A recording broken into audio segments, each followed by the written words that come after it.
endgame exercise. Let's try to win in this position and play as white.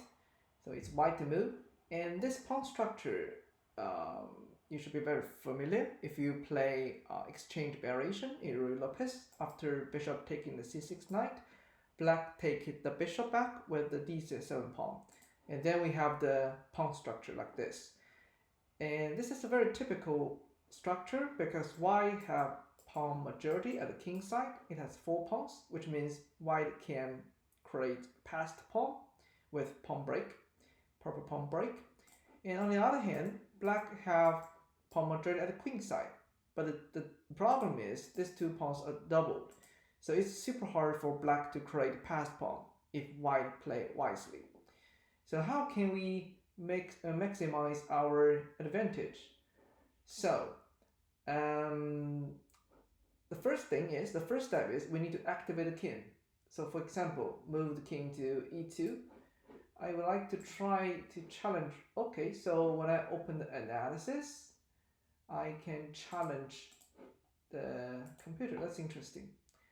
And let's see if I can win.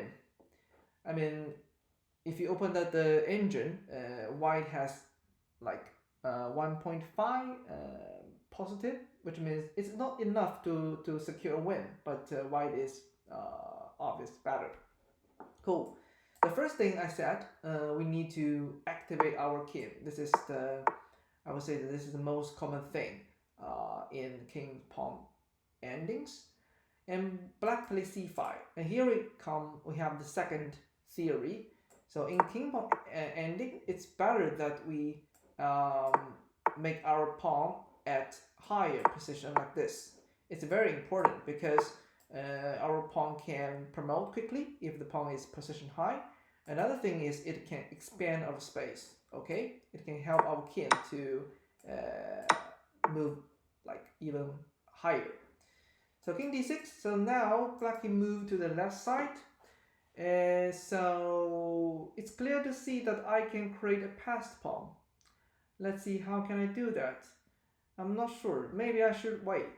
So if I want to wait, I will move, for example, pawn to a4. I want to keep pushing the pawn, d3, and king to e7. Black doesn't want to push the pawn because it's not useful anymore. If you put c6 and even b5, I will not exchange the pawn. I will play a5 instead to try to close the queen side as much as possible.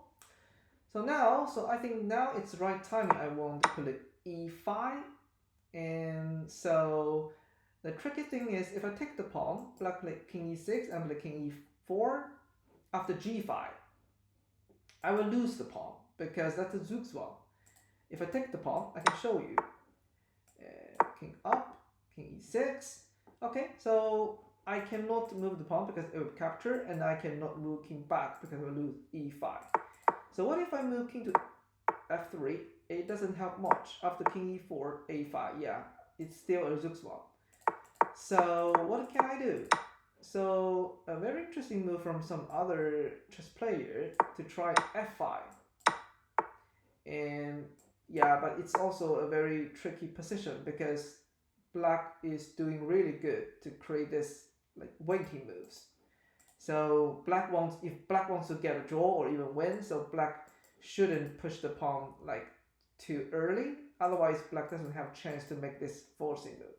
And in this game, I think I'm losing because I will lose the f5 pawn. So I think the best strategy for me is holding the position as long as possible until our opponent make mistake. So for example, if black pushing the pawn, then I can close the queen side, and since black doesn't have waiting move, probably I can win. Okay, so since this is a very smart engine, it just moved the king back and forth, and the game ended up as a draw. That's it.